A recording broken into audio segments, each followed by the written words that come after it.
Hello, all. Welcome to Export Fundas. With me is Dr. Jagat. कैसे हो जगत जी? Wonderful, Nikhil, Bensali, very good.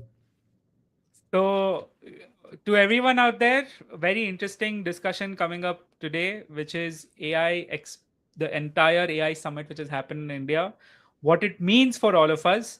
Jagaji was actually there in the first few days, and he has some interesting stories to share share about the event. But other than that, I think it was you could say it was sort of India's AI movement.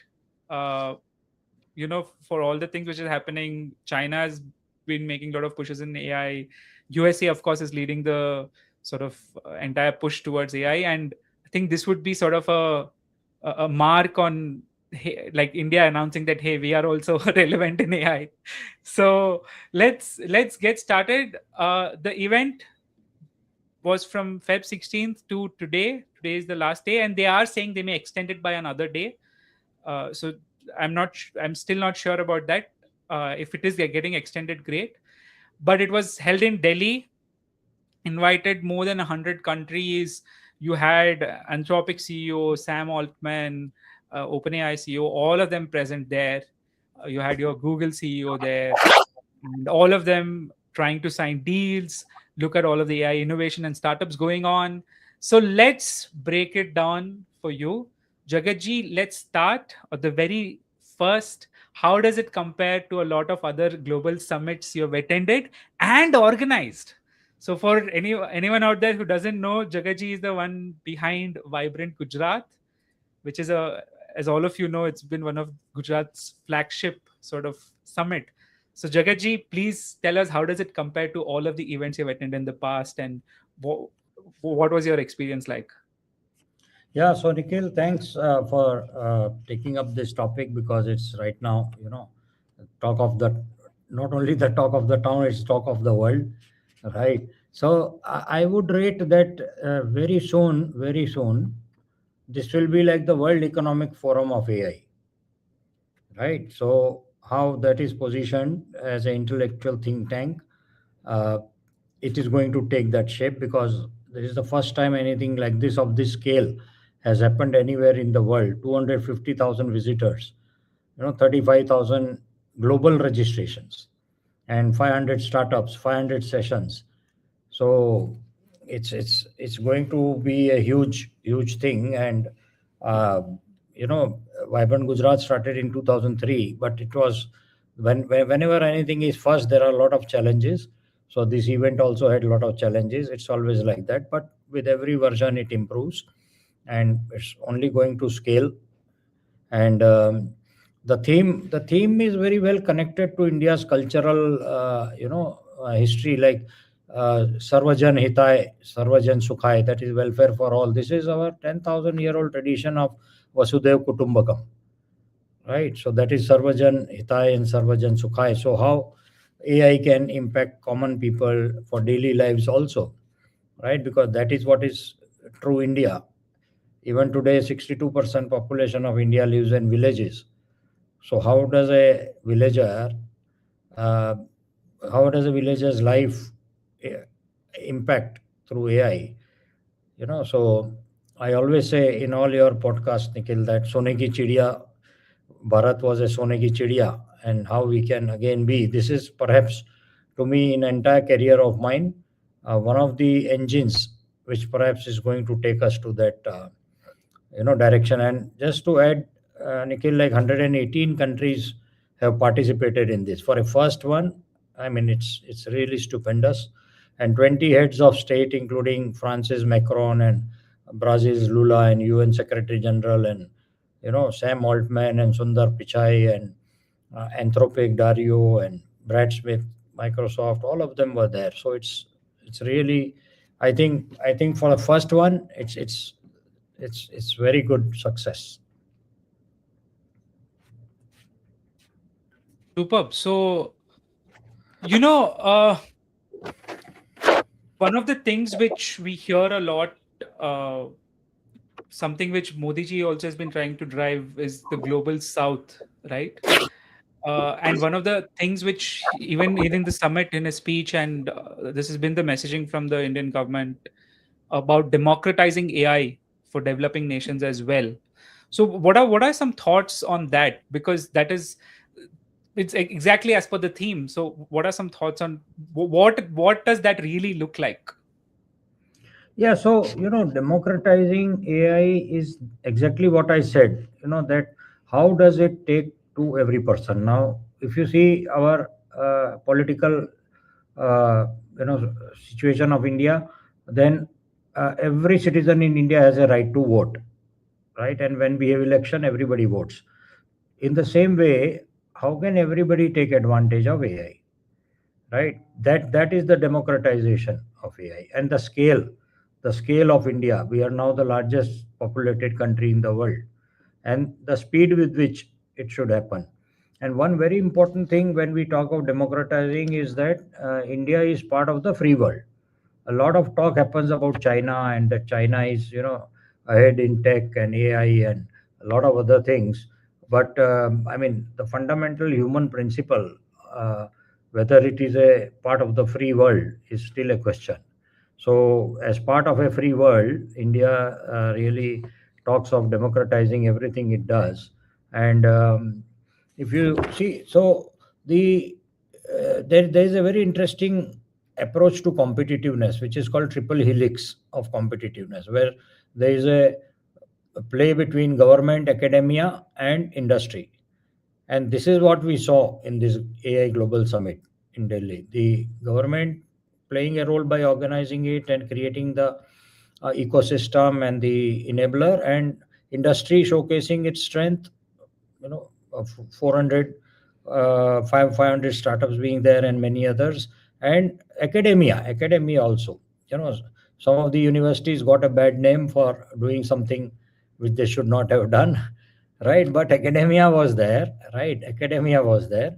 And academia is what, so this triple helix of competitiveness was in play, and that is democratizing AI. Because, right, in fact, that was, colleges were there, schools should have also been there. Because until and unless we take this to the school level, to my view, we should start teaching AI from class 5. You know, so that is what I think. That is what is giving the India the global South lens. See, now that you mention it, I have been telling my I have a baby girl, and I've been telling my parents I don't know why I should be sending her to school. Yeah, right. You should send her to school to learn AI. Yeah, I know. I'm like, they're not teaching AI. That's the problem, but that's a different story. So, so let's move on to the last question, which is interesting, especially from an import-export lens. So, as far as I can tell, I have few news sources which is confirmed this, but China also sent a vice minister to the event, and Yes. I mean, what do you think this signals, especially from a geopolitical lens? What does it signal? Because look, if anything, if you ask me, uh, I would say in Indian geopolitics, I think the only threat per se is China. So yeah. So what do you think of that? Yeah, so Nikhil, see, particularly after President Trump, put 50% additional, I mean, the tariff on India, it really changed a lot of things vis-a-vis China and India. Because suddenly it looked like we are not able to understand who is our friend, correct? And so we saw a lot of initiatives taking place between India and China to loosen up the friction which was there. And I think this was one indication, this event. And I mean, all said and done, whether a part of free world or not, the fact remains that the highest R&D spend in the world today is being done by China, not US. China is doing more R&D spend than US. And we saw that how, even though China is buying more oil from Russia, but President Trump put additional duty only on India, not on China. Why? Because US is dependent on them for the chips. They would have stopped exporting. I mean, they are US is dependent on so many things on China. I mean, rare earth. Sorry, not the chips. US is dependent on China for rare earth, which is a raw material for the chips. So how would they get into the AI bandwagon without the raw material? So China is an important player, and whatever uh, developments they have done, we should see that how we can replicate it to Indian methods and Indian standards, and take it to our free world population. So I think that was good. We should have a global partnership, and China is our neighboring country. We should learn what they are doing, because there are so many commonalities in terms of challenges between both countries. We are both large populated. We are both in the Asian continent. We both had a history of struggle and poverty. So there are a lot of commonalities, and I think it was a good development. So Jagatji, we have a comment from one of the viewers, Hariharan Sundarjanan. I think he's making a note on policy and regulations. So government's push for AI governance frameworks aligned with global standards. So I think we're going to cover this going forward, Correct. Hariharanji. So, but yeah, I mean, please, for anyone out there watching, please keep the comments rolling. We'll pick them up as we go along. So let's move on to the next segment, Jagatji. The segment which anyone would love, which is, the money trail, right? So you've been studying investment. For you, like as an exporter and export educator, this is a very important part. Like, how is the money flowing? So they have announced that over $250 billion in commitments have been made. How realistic is this? Is this too aspirational? Is this just a title grab, or actually something's going to happen? What do you have to say for this? No, it is true, because all businesses which are large businesses, they have they have no shortage of funding today. There is no shortage of funding to the large businesses. The shortage of funding is there with small medium enterprise. They have a challenge, but the large businesses don't have. So that's why, like Reliance Geo, they have committed $109 billion in next 7 years, but 7 years, right? So with a mini gigawatt data center in Jamnagar, and then Adani Group has committed $100 billion for the renewable energy powered AI data centers, which is interesting, because renewable energy powered AI data centers. So that's where ESG comes in, and Microsoft $50 billion with the global South AI infrastructure, and about 20 million Indians will be trained, under that program. But it's going to be uh, in next 10 years, right? Microsoft. Then Amazon $35 billion by 2013 with the cloud infrastructure, with AI digitization, which is going to lead to 3.8 million jobs. So this is interesting, Nikhil. Earlier question you asked about democratizing AI. So if AI is creating jobs, because right now a lot of discussion is happening that AI is going to take away jobs. And here we are talking of 3.8 million jobs, through the Amazon initiative. And then Google, $15 billion in next 5 years. Full stack AI hub in Vizag, subsea cable, that is very interesting. 1 gigawatt, compute subsea. Now you see, we have done a lot of things in the space. We have done a lot of things on the land. Now a lot of things have started happening under the sea. Yeah. So subsea cabling is very interesting. And Yota Data, $2 billion, 20,000 Nvidia Blackwell Ultra GPUs. Government of India has committed $1.1 billion as a VC fund for AI startups, and Wow. Blackstone 1.2 billion investment in AI cloud startup NASA with 20,000 GPUs, and Qualcomm $150 million fund for AI startups. So all these are opportunities for these companies. These companies, if they do not invest in India, where are they going to invest? Because you see the manpower is in India, the the human resource is in India, the infrastructure is in India, the governance, the government which we have in India is very pro business, is very proactive with ease of doing business, making it easier, getting approvals faster. You'll be surprised, Nikhil. Last year, whatever foreign direct investment came to India, 93% was automatic approval. route. Oh wow. No approval. 93% was automatic approval. So that is an example of ease of doing business.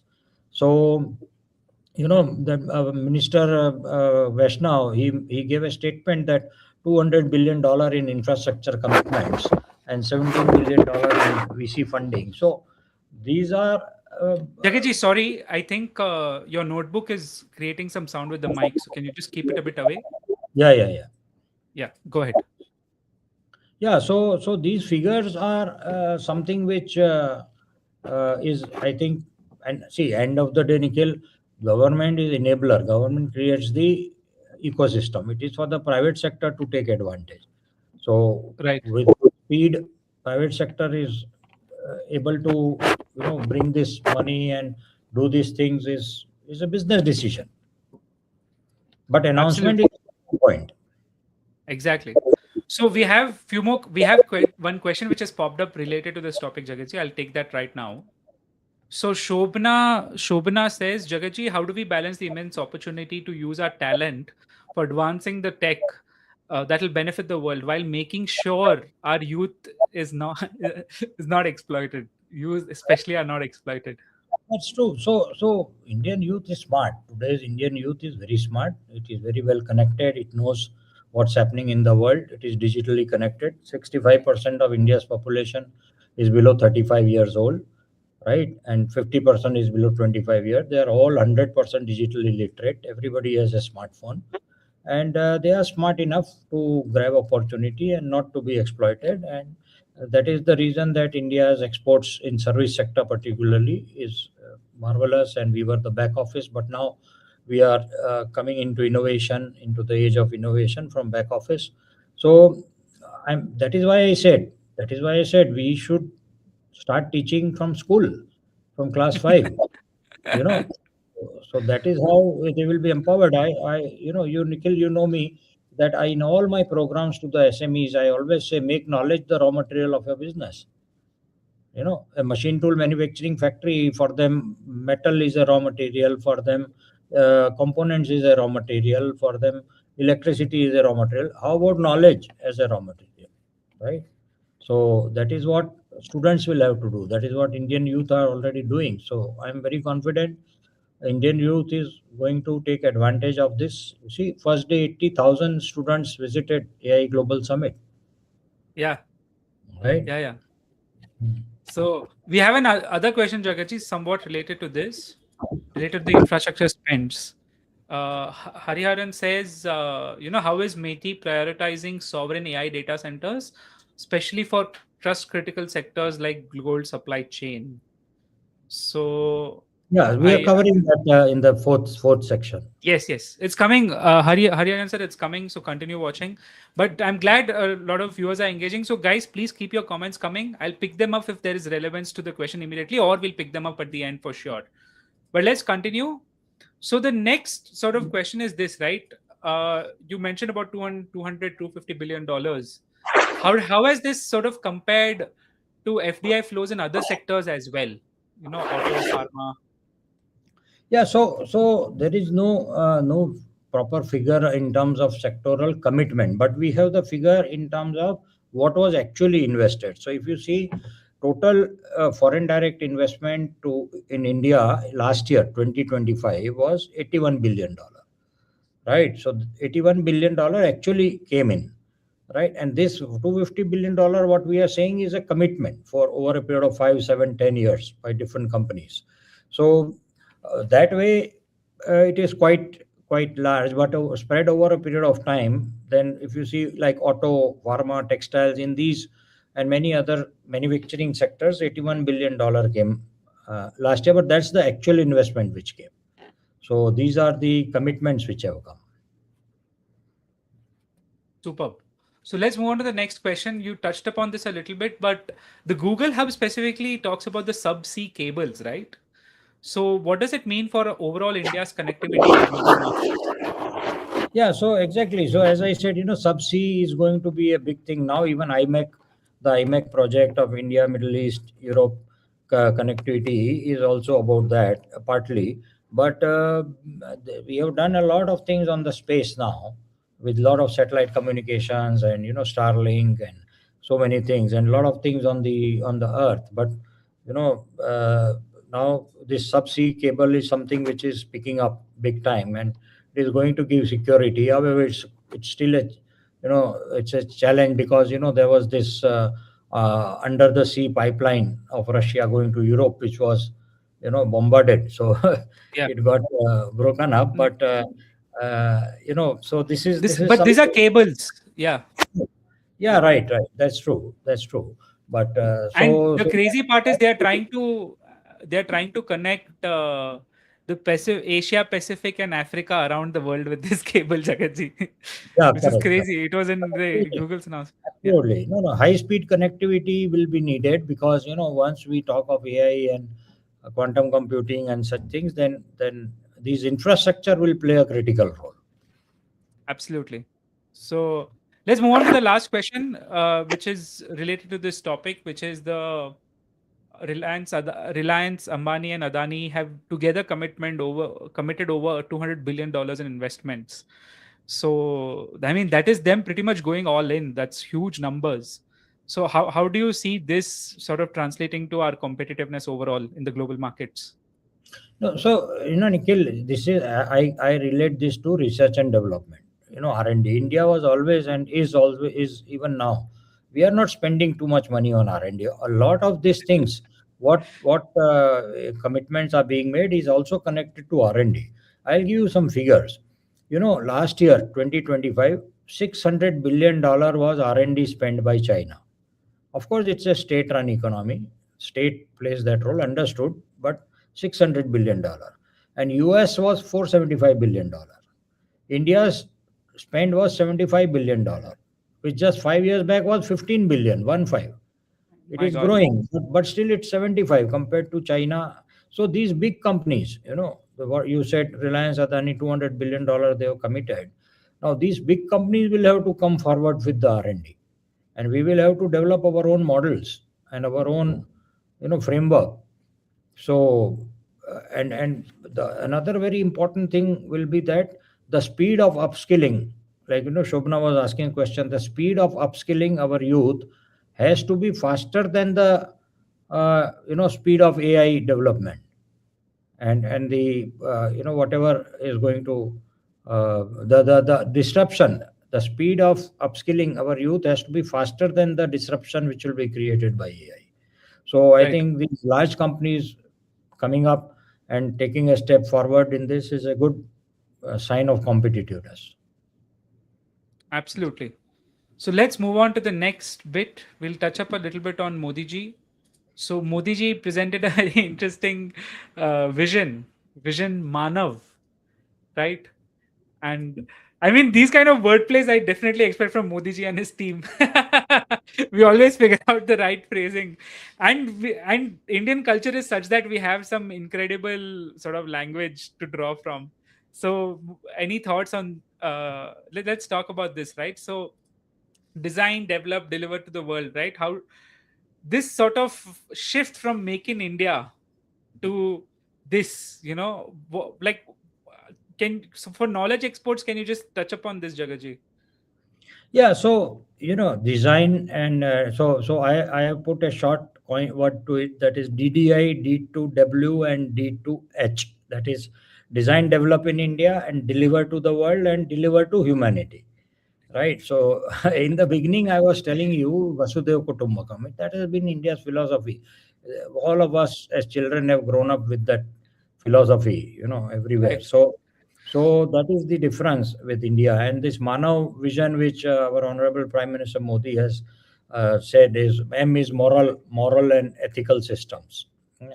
A is accountable governance.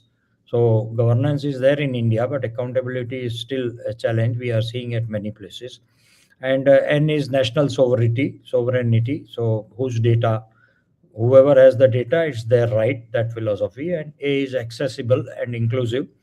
So AI should be a multiplier, not a monopoly. That is very interesting, because the moment it is a multiplier, that is what is democratization. And V is valid and legitimate. So nowadays we see so much of spamming and so much of false things also coming up. So this is something which is a very good direction, and Manav is something we all will understand in terms of word coinage. And I'm sure with the diversity, demography, and the democracy of India, the three: diversity, demography, and democracy, we will offer a very unique testing ground. And AI models that succeed, AI models that succeed in India, I think will succeed all over the world. Nowhere in the world there is. China also doesn't have the kind of diversity we have in India. Yeah, You yeah, know, that's there. yeah. So and the example was that AI powered real time sign language translation, which was Yeah, demonstrated live yeah, during his speech. You know, yeah, so that's a very interesting development of democratizing. Even yeah. those who cannot listen are able to understand. Yeah. So we have few more questions, Jagaji. We'll first quickly just touch on the questions and then we'll continue. So Hariharan asks, how do blockchain AI firms access subsidized GPUs? Hariharan ji, just find me on LinkedIn. I can probably connect you to some companies which are building out data centers. I know some. Yeah, I know we know some interesting folks that I'll connect you. Vinay Lakur, very interesting question by Vinayak. Sorry, Vinayak Lokur. Vinayak asks, while we have to adapt to AI and make use of it for improvement of efficiency and decision making, can you throw some light on the unknown risks posed by AI, not only data security, but also losing human intelligence? Basically, is referring to over dependence. What are your thoughts on this, Jagatji? Then I'd like to answer as a very active user. Yeah, certainly. No, no. So this is always an evolution. You see, this is always an evolution. Uh, so Vinayak bhai, when we always say that necessity is the mother of invention, right? As time changes, and I always say that now the permanent constant is change. Either you can be an agent of change or a victim of change. So change is the only permanent constant, and we have to adopt it. Of course, we have to make sure data security and all of that is part of business now, and no company, no organization will succeed if it doesn't take care of this. And interesting thing is the human intelligence. Now, human intelligence, to me, I think in terms of AI will always remain, always remain. It is never ever going to change, right? When I remember dot com days, 2000, dot com days, uh, the same thought came that, oh, how I used to do sales talk and now every information will be on the website. But sales talk today also everybody does, right? So some human interface, I mean, that human interface is always going to remain. And it is important that therefore that we should integrate this into our schooling system, because in the schooling we will have to maintain a balance, right? It is not that it should be all pure tech teaching, and there will have to be that human element involved. And Nikhil, I keep talking about that seven forms of capital, where I Yeah. always say that human capital is a high form of capital. So that will always remain in my view next 1,000 years. Let technology go anywhere. So, but it will, but we will have adapt. We will adapt it. People will adapt it fast. With every new technological development, adaptation is what changes. Absolutely. Yeah, you were So saying something, Nikhil. yeah, so I have an answer for this, Vinayakji. So having been trying to integrate AI into a lot of our workflows. So in any, so there's I would like to give a sort of an example to sort of think about AI. You have some amazing business books, but very rarely these business books have been written by amazing business people. So, so what do I mean by that? So think about it like this: the writer of a business book has a lot of context of business, has interviewed a lot of business people, things like that, and then he's translated a lot of that sort of principles, ideas, creativity of those business people into a language which someone else can try to replicate. So the way he's writing that book, that language, that is what you call syntax. Syntax is the rules to write in a specific language, the rules, the guidelines, the principles, so that it becomes easy to communicate. but the thought of actually doing business is still done by business people. So what I'm coming to is AI is gonna solve the syntax problem for the world. Correct. Meaning, you take, I'm sure Jagaji, you know this, and I'm sure a lot of our viewers can relate to this, that you have, you know, some incredibly smart people who probably have lost deals because they don't understand how to write a professional email, for example. Or they can't make a fancy pitch deck. They'll have some of the one of the best businesses running, but they don't know how to make a fancy pitch deck, which is why they are not able to secure a round of funding, right? So that syntax which sort of runs this world is what AI is solving, at least in its current form. The thought, a business person may not be a MBA educated grad, he may not be an amazing communication person, but he may be worth hundreds or thousands of crores because he's thinking about business and he's doing it. So that has not changed. The communication and the syntax of getting work done, of, at least I'm not an engineer, but from an engineering perspective, someone, the syntax of writing the programming language, that is what AI has solved for them. So that fundamental core ability of a business person, of an entrepreneur, of an engineer, that continues to remain. The role of a business person is to not sit and write. And that's what AI is doing a lot now. But what it is doing is, for a business person who can think, it's solving the syntax problem for him. So you're not, I do not think your decision making and all of that AI is going to change, guys. So Correct. that is one framework, if you want to think about, you can think about. Data security, I mean, as Jagat ji said, right? Like most advanced companies have strong data security teams and all. It's a priority these days, unlike the beginning of the dot-com bubble. So let's move on to the next bit, which was related to the Manav vision, Jagat ji. Hmm. That one specific thing which sort of a priority for India has been the 2047 goal of Viksit Bharat, right? And how do you think AI plays into that story? Yeah, yeah. So, Nikhil, like, there is not a single country in the world which became a developed economy without high percentage of its GDP coming from exports. So exports is a very important element of GDP. And if we are talking of Viksit Bharat, then our percentage of exports to the GDP has to rise. It's a very simple thing.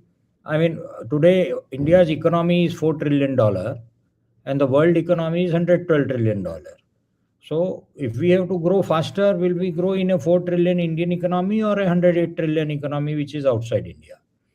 So that is a very common sense thing to think, right? And so that is why the Viksit Bharat speed will increase. If there were a lot of skeptics who used to think that, oh, 2047 not possible, I think AI, if we really manage well and really build solutions on it, indigenous with sovereign, right, we will achieve that faster. That is the biggest, I think, implication of AI on Viksit Bharat. The goal can be achieved faster, and exports will get a lot facilitated. I'll talk more about it later on how, because the two is interconnected, Viksit Bharat and export. We cannot reach that goal without high export. This is what, look, I mean, 1981 China was a smaller economy than India. What happened in 45 years? They are $20 trillion, we are $4 trillion. Exports happened. They are an export led economy, we are a consumption led economy. So it's a very clear uh, direction, history, statistics, that if we have to be a Viksit Bharat, that is the route we have to take. Absolutely. So let's move on to the next one. There was a specific framework from a governance perspective which India tried to set, right? Especially in this AI summit. So what are your thoughts on that framework, and do you think it'll enable a lot of trade related to this? No, so the framework basically is talking about the seven sutras, you know, the seven sutras of AI governance, which is trust, very important. Trust, and then people first, and innovation over restraint, fairness, accountability, understandability, and safety, like Vinayak was talking about. Now, if you, I keep talking about the seven forms of capital, And one of the highest forms of capital is cultural capital, in which trust is one of the representative example of cultural capital. So that is something in AI governance we will have to bring in the trust of the people, and that is what will happen when it becomes a when there is a democratization of AI, right? So the framework is uh, similar to the Manav, the Manav approach, the moral and ethical systems, wherein all these data security aspects also comes in, and accountable governance and national sovereignty and accessibility and inclusivity and legitimate. So it's the same framework. Perfect.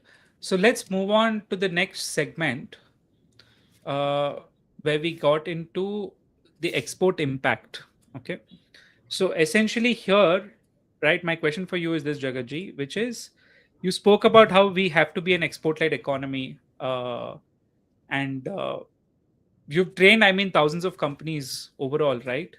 What is that number one thing which you think today all of these companies can implement and AI changes for them? No, so in our 27 years of training, about 6,900 companies, I've always seen, and over the last 1 2 years, it has changed a bit because we ourselves use a lot of AI in export. Is that the biggest challenge which small medium enterprises face is particularly in tier 3 4 towns, because exports is considered to be concentrated in tier 1 and tier 2 cities, and people in tier 3 4 towns think it is not for them. But the same democratization part has taken it there as well. And see, there are four parts to this. Number one is the discovery. Like, so how do you find that who can be a prospective customer in export? So that has become very, very smooth and easy through a lot of AI tools. And then second is engagement. Like you were very rightly said, I am a smart businessman. I have started business with 15,000 rupees in very, very difficult situations. I worked hard. I took right decisions. I took risk, and I became a 100 crore turnover company.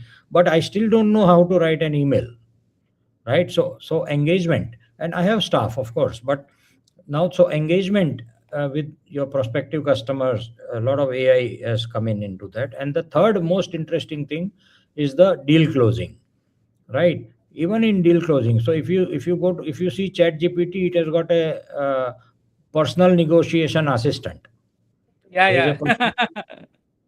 So you put in, you give it all the input about the discussion you are having, and ask them what should be my stand, and it will give you some directions, because it's like somebody who has so much of access to information, not only about that company and the person you are talking to, but also the world over data, and that country's import and the market size and so much, which we it's very difficult humanly to research in such a short time, because you have to negotiate within few hours or a few days.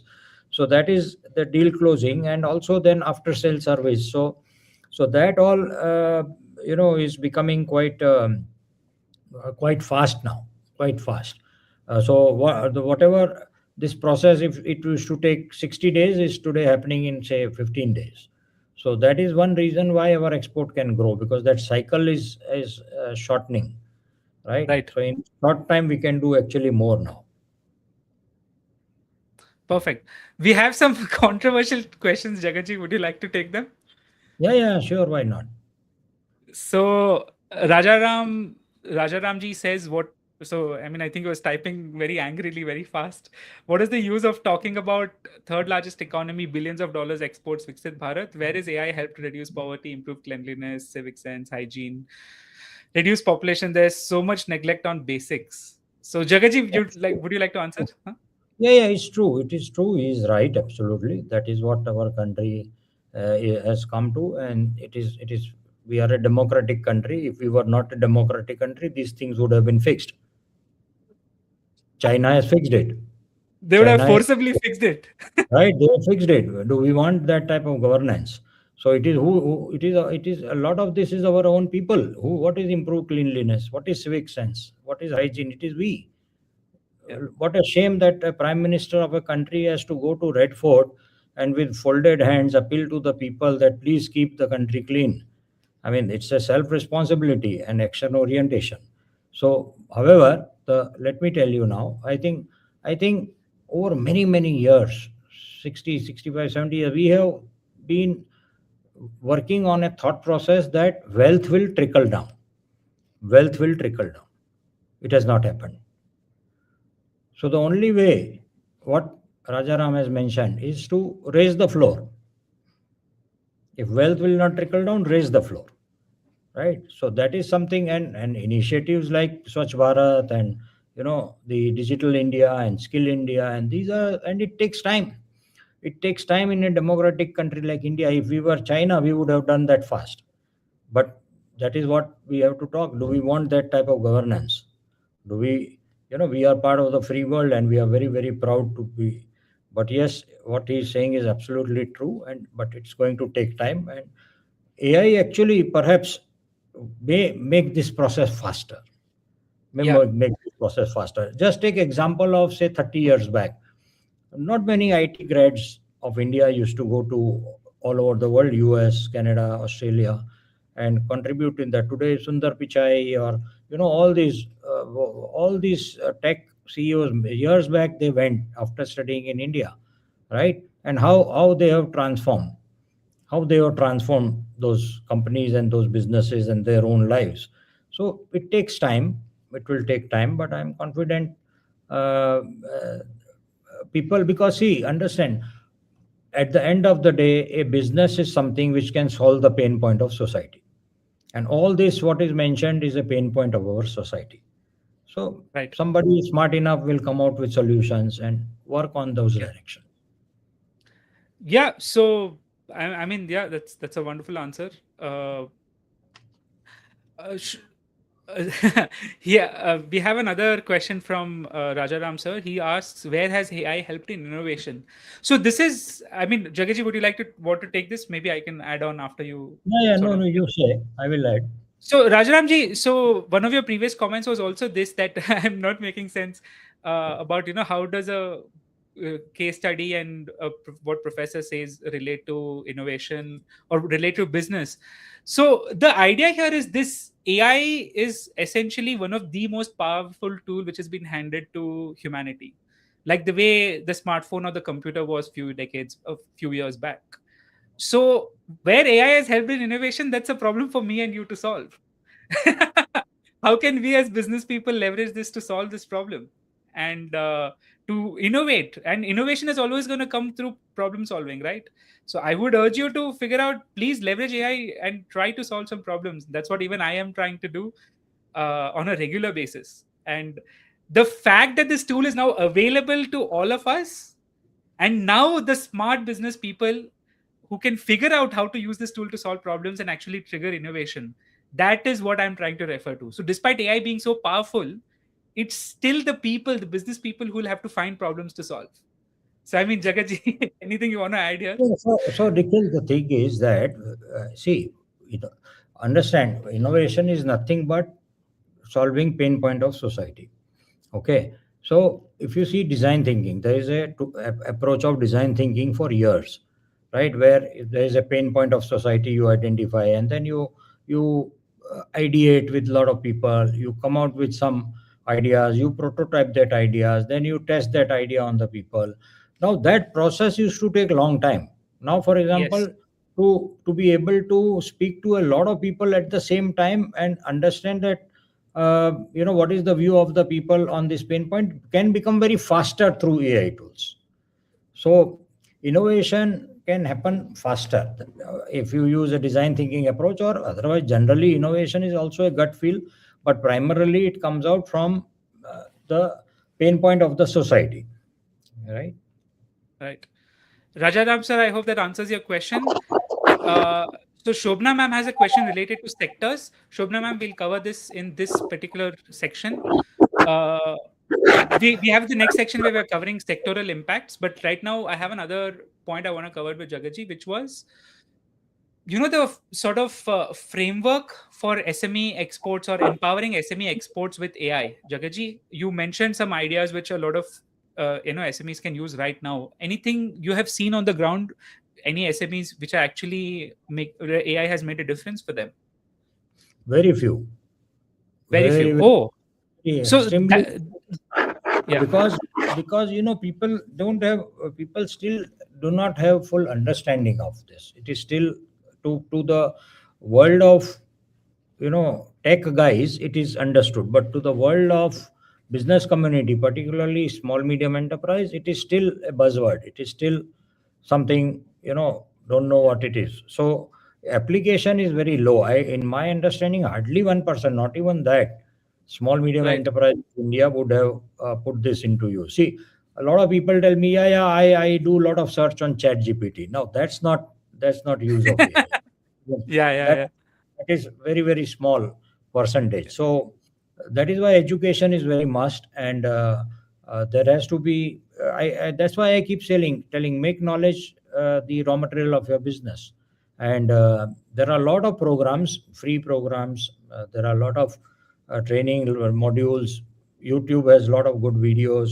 I think small medium enterprise should try to learn this, because I still remember, not now, but like years back, Henry Ford said, you become old the moment you stop learning, whether at 20 or 80, right?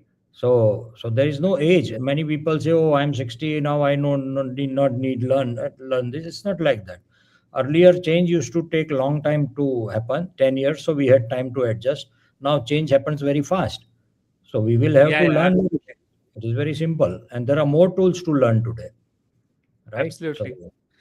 So let's look at some sectors, Jagaji. Let's talk about some sectors. Okay. And there were a few questions also related to sectors. So I think your answers to this will sort of address those concerns. First, let's talk about India's current budding industry, probably our golden goose today, which is the IT services sector, right? A lot of things happening. So you've always emphasized, right, that Indian companies must always add that knowledge in their company to grow. And I think AI is going to be the ultimate knowledge factor. So, what do you say? How is the IT sector going to go? What are your thoughts on that? yeah, so that's right. So that is one tech people are one who have really pivoted this. But if you see in terms of revenue trajectory, our last year total exports was something like of all services put together, not just tech, not just IT, was something like $387 billion, but 283 billion was IT. And pure IT, it is expected this year to cross $300 billion and $400 billion by 2030. And we have now 1,800 GCCs, Global Capability Centers in India, 1,800, imagine. And it is projected to reach to 2,400 by 2030. And very interesting, 24 GCCs have crossed a billion export mark, right, individually. And 58% of the GCCs are investing in agentic GI, and 83% are scaling the generative AI projects. Wow. And there is a big shift from cost arbitrage to innovation arbitrage. Now this is something which Rajaraman was mentioning. We in India, IT industry always positioned itself to West and developed countries that we are low cost economy. I mean, we are low cost back office for you. Now that is changing to innovation arbitrage, because a lot Right. of innovation is happening in the country. You see, all these foreign leaders, German Chancellor, French President, they all have been surprised when they were exposed to the kind of innovation which is taking place in India. And also the FTE based pricing is falling at almost from 42% to 28%, and outcome based is rising 20% to almost 40%, right? So your generative AI, your agentic AI, even predictive AI is going to be huge, right? Yeah. Because the past and present data, uh, when when you are using that, when you are able to forecast the future, that is, I think, huge impact, and it's going to be a big game changer, not only for Right. the tech sector, IT, but also for exporters. Right. So I would like to add one thing, Jagaji. The innovation arbitrage, what you just mentioned, right? So I was having this interesting conversation. I live in Bangalore. I've had good fortune of working with a lot of startups. So and some GCCs. And I was having this conversation with some GCCs. I asked them, like, you're running your R&D center here. Why? I mean, why not in your home country? And the literal answer I got, and this just blew my mind, even if they want to implement AI, you need AI engineers to figure out how to implement it. They said we don't have people who can fill the room. Correct. And I was like, that's we've been so India, we never think of population as an issue, right? We never think Correct. कि बंदे नहीं मिलेंगे. That's never a question in our mind. But that's a problem they had. They literally had कि बंदे नहीं मिल रहे यार. Like यहाँ पे ही मिलेंगे हमको R&D center और कहाँ बना है? True, true. Yeah, yeah.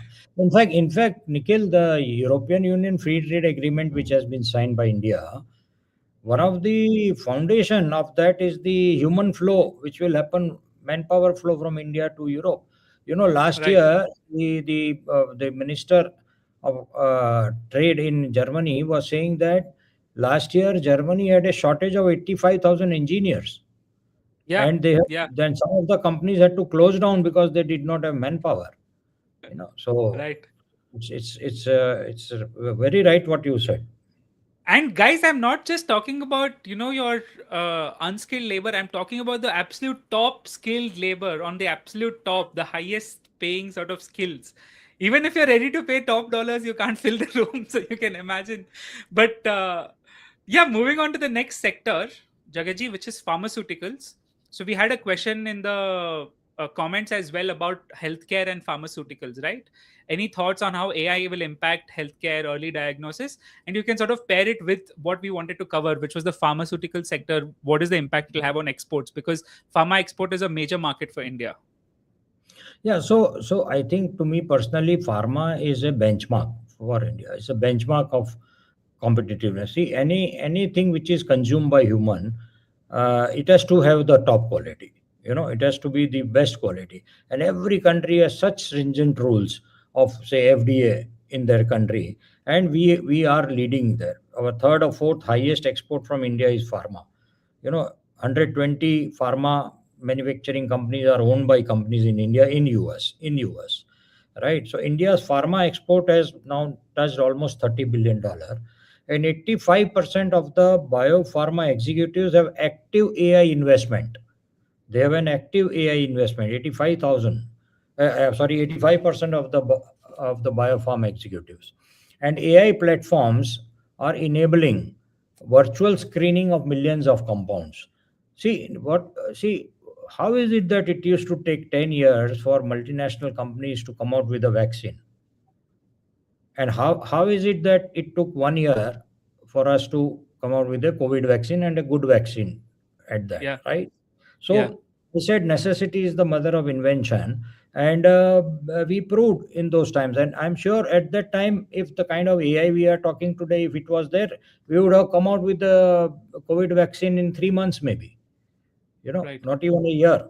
So then there are like initiatives like Center of Excellence in AI Healthcare at IIT Delhi and AIMS, almost 330 crore rupees investment, right? Right. And AI is optimizing API manufacturing in Hyderabad with international regulatory compliance. So compliance part is something again which AI is enabling very fast.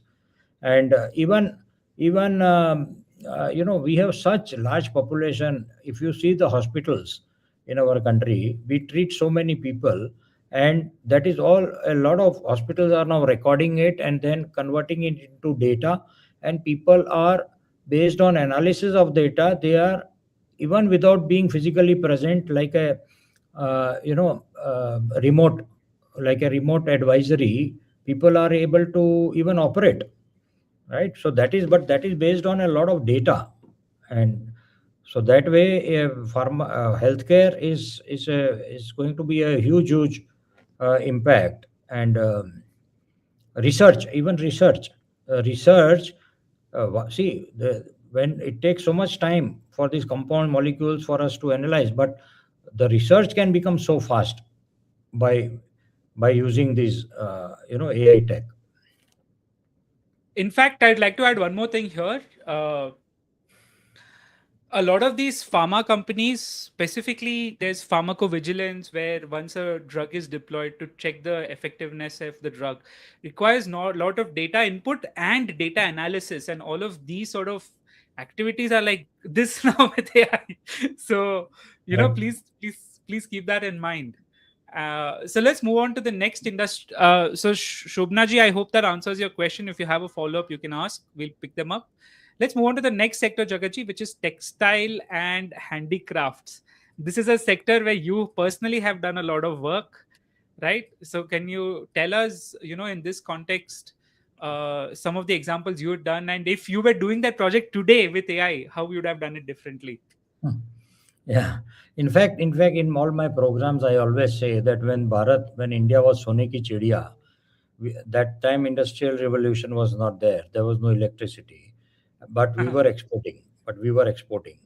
You know what we were exporting? We were exporting a fabric which would pass through a ring, such fine fabric, which we used to make in handloom because there Right, was no power looms, right? And we were exporting it in sailboat because there was no engine. There was a sail, cloth sail, and wherever right, there is wind, the boat will go. So we have a heritage of textiles in the country and handicrafts, and that is what I say democratizing AI, and that is what I say, raising the floor. And today, textile industry in India is almost 2.5% of the GDP of India, and government has some very interesting, production link incentive schemes for manufacturers in relation to adoption of AI, in relation to, again, see, in textile, very important thing is innovation in design.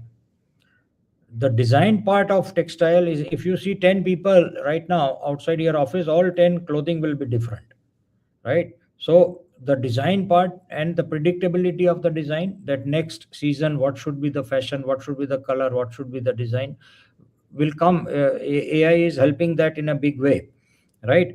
Say take AI example, applications of CAD cam cutting will make it faster, stitching optimization, quality inspection, that also now it is happening remotely. And there is a very interesting initiative of 350 small medium enterprise manufacturing factories, which are being studied for AI integration, and six of them we are working on with oh six wow. of those companies. Yes.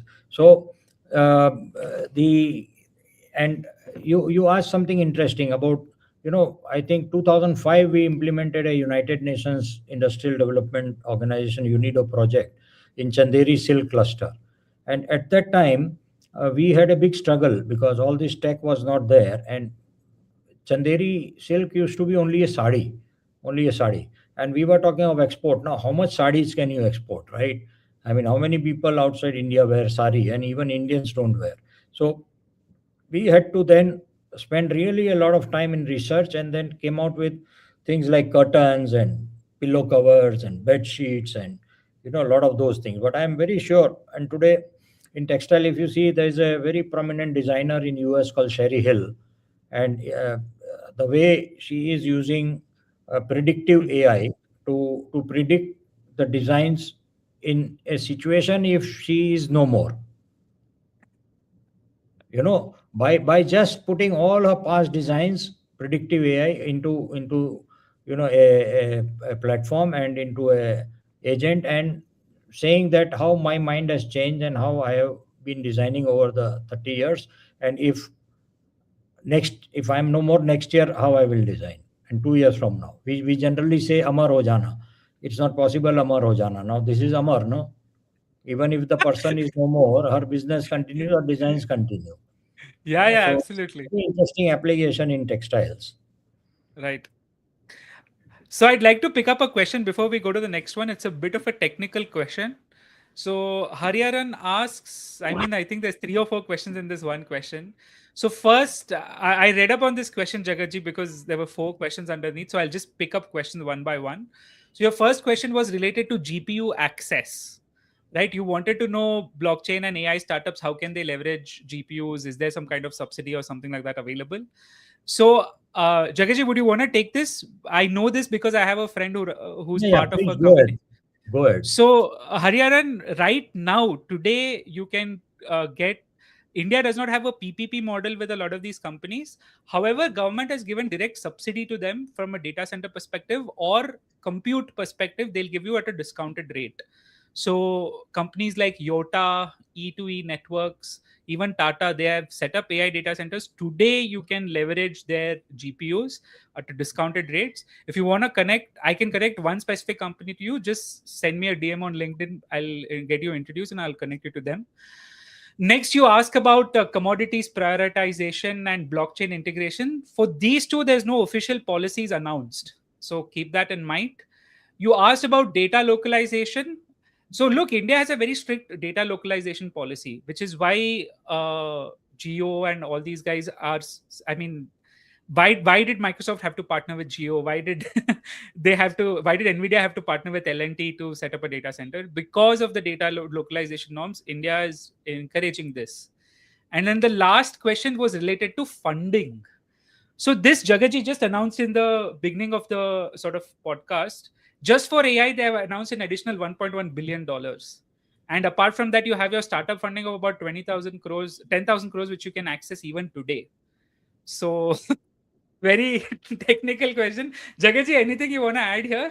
So in fact, today I don't know if it is already in the news or not, but today I got the information that Larsen Toubro L&T is setting up, a large, very large, like they are investing almost $2.5 billion in Yeah, a data center in Dholera, in the Dholera,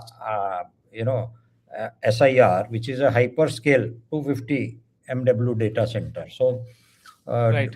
the localization, and sovereignty, that is slowly is going to be the very, very integral part of Yeah, India's. so the AI also generates a lot of data, and I think India will have very strict localization regulations in that perspective. So let's move to the next question. Raja Ram sir asks, are exports? So he's asked related to textile, Jagaji. So I'm taking the question now. Hello. Yeah, Jagaji. I thought we lost you. So yeah, our exports are in garments competing with Sri Lanka, Bangladesh. India exports in advanced manufacturing technologies are zero. Humans develop advanced technology. Software is virtual. Here today, gone tomorrow. Sadly, our imports of advanced manufacturing technology are huge. In contrast, a 10 country Taiwan is number one in semiconductors. Where are India's business companies in advanced manufacturing? Jagaji, your thoughts. Very interesting Yes, question by Rajaram sir. this is a direct reflection of initiatives like Make in India. Make in India started in 2014, but similar like Make in India program started in China in 1981, Yeah, right? So we have been late in that doing what we should have been doing. Manufacturing is what creates jobs, so it's going yeah, to take time, and that is why 2047 goal as a Viksit Bharat or a developed economy is what today, if you see, we call them Southeast Asian tigers, Indonesia, Malaysia, Singapore, Vietnam also. 30% of their GDP is manufacturing, right. and about 18% in India. But do Nikhil, before 2014, for 30 years, the contribution of manufacturing to GDP was stuck at 12%, 30 years continuously. So until and unless, and Make in India, and then PLI, the production linked incentive scheme. I still remember 2014, we were importing 99% of our smartphones. Yeah, Today, not only 100% we make, we are exporting. One of the highest export of India is smartphone. That's an example of Make in India. So it's going to take time. Of course, a lot of components we are still importing, and we have yeah, not built our manufacturing scale, right? And that is what we will have to do, and that process is on. So PLI came in some sectors earlier, electronics, etc. It is coming in other sectors, and as it goes in all sectors. In fact, I have been propagating that we should have a PLI kind of a program called ELI, Export Linked Incentive Scheme. So here we have production linked incentive scheme. For manufacturing, we should have export linked incentive scheme.